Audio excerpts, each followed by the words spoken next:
Good afternoon. My name is Matt Howard. I'm the Chief Marketing Officer at Virtru. Today is Global Encryption Day. It's also an important day as it relates to Virtru as we continue to kind of process some really interesting news that happened in the industry just a week ago, last Friday. I'm here today with Dana Morris, our Senior VP of Product and Engineering. Dana, thanks for being here. Yeah, thanks, Matt. Looking forward to the chat. Yeah. So Dana, last Friday, as you know well, there was a news story that broke in Bleeping Computer. It's subsequently been picked up by a lot of other editorial outlets, kind of highlighting a vulnerability that was reported by a white hat researcher to Microsoft with regards to Office 365 and Office messaging encryption.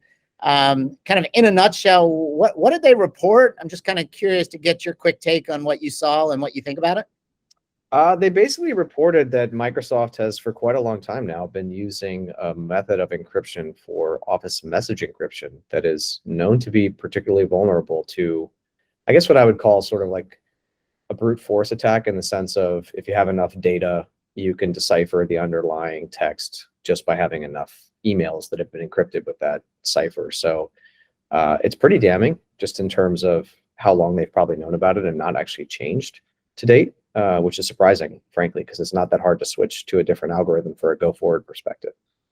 And you say it's not that hard to switch to a different algorithm, but as it's been reported in the news at this point, it seems that Microsoft was made aware of the vulnerability in January of 22. Thanked the researchers, paid a bounty, did the responsible thing, went off and took a look at it carefully, and ultimately came to a conclusion that it wasn't something they were going to fix because they themselves didn't necessarily consider it a vulnerability. Is that an accurate sort of assessment? That's what it seems like from their statements, which I think is a little surprising. I mean, on one hand, I guess the technologist in me can understand you would have to have a fairly significant amount of data for it to be really, really, truly a vulnerability, right? But having said that, the fact that all it takes is having enough data to be able to decipher the underlying text means the encryption is not very secure. And if you're selling an offering around encrypting emails so that they can't be deciphered, it seems like that's something you should be addressing and not just saying it's not an issue. Yeah, and for the benefit of the folks that might be watching this, I want to pick that apart a little bit. You've mentioned now twice this idea that you would need a sufficient amount of data or a sufficient size sample of encrypted emails. And so, if I'm understanding you correct, if I'm a bad actor and I'm able to, in a data breach, get my hands on some number of encrypted emails, it's essentially possible that I could look at 100 encrypted emails or 1,000 encrypted emails. While I wouldn't necessarily be able to see the text underneath, I could look at the ciphertext or the encrypted text and just simply do some pattern recognition to determine or infer what's underneath, at least partially and perhaps fully. Is that a fair representation? Yeah, that's my understanding. I mean, the ECB, the electronic codebook cryptography algorithm that Microsoft is using, basically, if you're encrypting, the same text, two different copies of it, the pattern is the same. So again, to your point, you would have to have a significant number of emails or data objects for you to get enough patterns to be able to really decipher, truly enough meaningful text to make out what's underneath. But you can do it. So in the security world, I would say if you know that you can do something, even if it's hard, it's something you probably shouldn't ignore. You should probably address it. Yeah, and I mean, this is increasingly something that I think is, on everybody's mind. It's like, what amount of our, information assets might be stolen today, not necessarily exploited today. If they steal 1,000 encrypted emails, like, what do I really care? It's 1,000 encrypted emails. But a year from now, I might care when I come to know that they've somehow managed to not decrypt the emails, because they wouldn't be able to do that, but they would be able to sort of, a year from now, perhaps sort of determine what's underneath of what's in those emails. And that might be particularly compromising for me as a business. And so it's less about the fact that, the encrypted emails are being stolen, and it's more about the fact that they might be quote unquote exploited at some point in the future. Yeah, I think if two things kind of come to mind, Matt. Like one is if you follow Moore's law, Mm-hmm. why is machine learning now such a big deal? Why is AI such a big deal? Well, because Moore's law has continued to be true for the last, 30, 40 years. And the compute power is now sufficient that you can process enough data for machine learning to be viable for real applications, right? We're also talking a lot about quantum proof cryptography and like the implications of quantum technology on cracking cryptography algorithms. When that technology matures, that will be a real concern. So to your point, maybe today 1,000 emails or 10,000 emails being encrypted would still take a lot of sophistication to understand, but assuming that the compute power and technology won't change to a point to where that becomes where it becomes possible to have a smaller number of those emails and still get the same fidelity of the underlying text, I think is probably naive, just given how technology's changed and continues to change. So it's not something I would bank on. If somebody intercepted 10,000 of my emails, I think I would be concerned about whether they could actually read them, knowing that there's this kind of vulnerability. Yeah, and I guess so. As a practical matter, today is World Encryption Day. It's part of the broader Cybersecurity Awareness Month.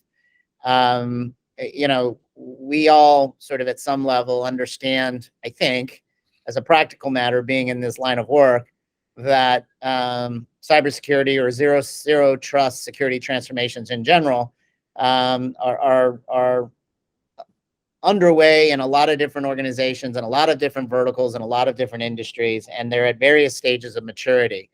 I think on today in particular, we also should take a few minutes to kind of reflect on the importance of like encryption as it relates to sensitive data. I think it's true. I'm curious to get your take. For a long time now, the world has sort of looked at encryption and sort of realized that, it's a great way to protect the data, and perhaps more than anything else, protecting the data is really what is sort of job one in a zero trust context. At least that's what John Kindervag would argue. Curious to get your take on that. Yeah, I mean, I think it's pretty essential if you follow the history of encryption being used in not in like server or enterprise context, but even just in personal contexts. If you think back 15 years ago when we started doing full disk encryption, it was things like PGP. It was super hard to encrypt. It was really hard to decrypt. It caused performance challenges. There were lots of issues with the sort of UX of that technology, so it didn't get widely adopted. But over time, technology's improved. It's gotten easier and easier to use, and now people don't even think twice about whole disk encryption and file vault just being a best practice because it's easy, it doesn't get in your way, and it's way more secure. By default, you should turn it on. I mean, if you went to somebody and said, if you could have more locks on your door, but you would be able to open and shut your door with the same amount of friction you have today, I think people would say they want more locks on their door.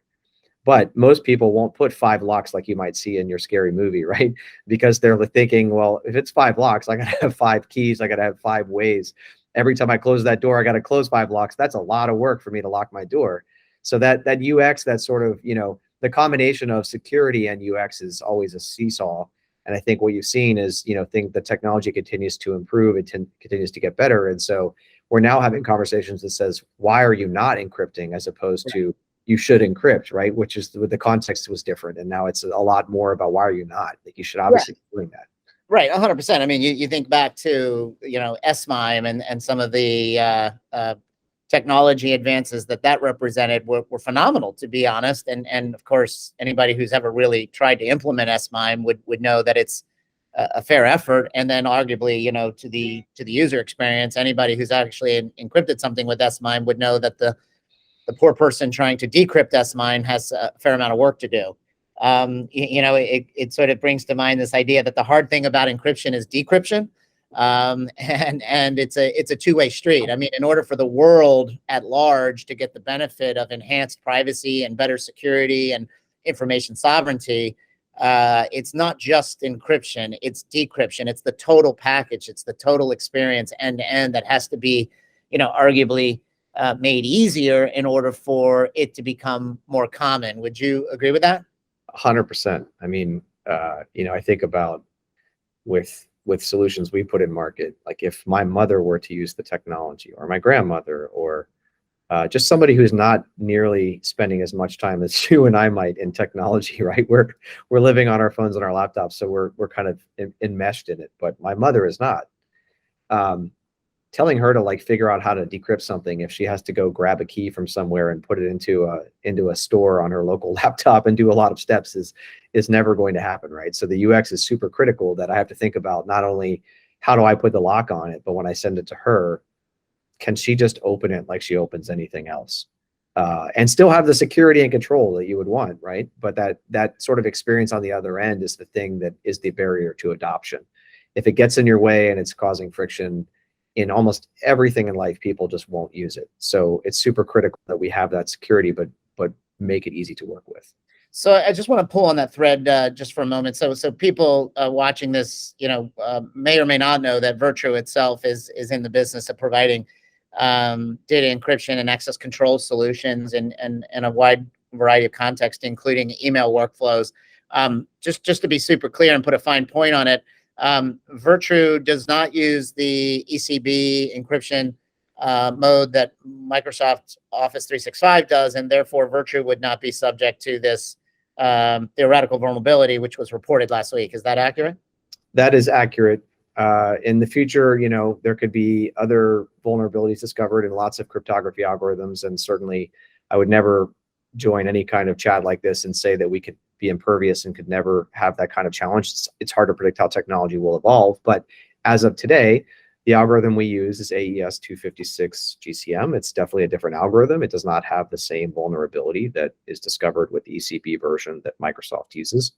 And we've designed our technology at least to be crypto agile, meaning we could change the algorithm relatively quickly, at least for go forward data, with very little impact. Now, for going back, you would have a migration process we'd have to apply. But generally speaking, we're agile. We can change the algorithm, and the algorithm we use today does not have the same vulnerability. Yeah, and that comment, thank you for that, because I remember first sort of really hearing about crypto agility and trying to get my head around it, but it's like it wasn't until last Friday when I saw what transpired in the media with the Microsoft vulnerability, and then I ultimately read Microsoft's comments on the NIST request for public comments on the rulemaking process there, and it appears that they're not crypto agile. I mean, there's some amount of effort that they would prefer not to have to undertake in order to remedy the situation. I'm guessing, I'm reading between the lines because I honestly don't really know. But in our particular case, I reflect on this idea that we're crypto agile, and it's sort of interesting and honestly encouraging to know that if in fact our particular mode of encryption was ever sort of faced with a 0-day vulnerability, that we could swap it out with pretty minimal effort, and that's a good architectural thing to have in our belt. Yeah, I think it's definitely sort of core to how the trusted data format upon which we're based was created. With that in mind, with the agility, there's a lot of reasons for that agility also. I mean, leaving aside the security part of it, there's also obviously continued innovation, since it is World Encryption Day, in privacy preserving encryption, in things like fully homomorphic encryption, which while not fully practical yet at scale, has the promise of being able to do analytics against data without seeing the actual data. For us to be able to be agile in that case would be, maybe we want to start using one of those privacy preserving algorithms instead of the one we use, because we would still have the security and we would gain some ability for analysis of that data without having to decrypt. So that's just one of many reasons why you would want to be as agile as possible with that. Actually, if you've read any of the Gartner or Forrester reports on key management, right, one of the things they focus on a lot is, putting in a key management policy and a program in an organization, an enterprise. Crypto agility, key agility is something that everybody should be thinking about, because they're sort of pointing out that this is going to be a problem. At some point, you're going to have a change, just based on the way technology is progressing. And does that agility and that concept of change extend all the way to quantum? Yeah, I mean, technically, not every algorithm is vulnerable to quantum, but there are some that certainly are, just based on the very nature of how they work. And certainly you want to have that ability that as they start to develop quantum proof, cryptographic algorithms, can you use those? Can you take advantage of those? Can you be future proof? That's something you'd want to be able to do. It's not going to be free. Even for us, it still has some cost to change, but can you do the change and can you do the change in at least a reasonable amount of time to where it's both practical for us as a business providing the service and practical for a customer that's consuming our service? Yeah, 100%. That makes total sense. Well, listen, Dana, I really appreciate you taking the time today. And again, World Encryption Day. It's no time like the present to have a conversation like this. It's topical for a lot of people. Clearly, encryption is something that is getting easier. Clearly, if it is easy, there's arguably huge return on investment in terms of enhanced privacy and enhanced security and data governance if you have good tools at your disposal to help you kind of protect information with encryption. But the business is ultimately going to need to make sure that those tools have great UX, because as we said earlier, the hard part about encryption is decryption, and it's a two-way street, and everybody's got to be able to play easily in order to kind of get the benefit. And these are all really important topics as we sort of sit here today reflecting on World Encryption Day. So thank you very much for your time, Dana, and we'll catch up with you guys later. Thanks, Matt. Enjoy the chat.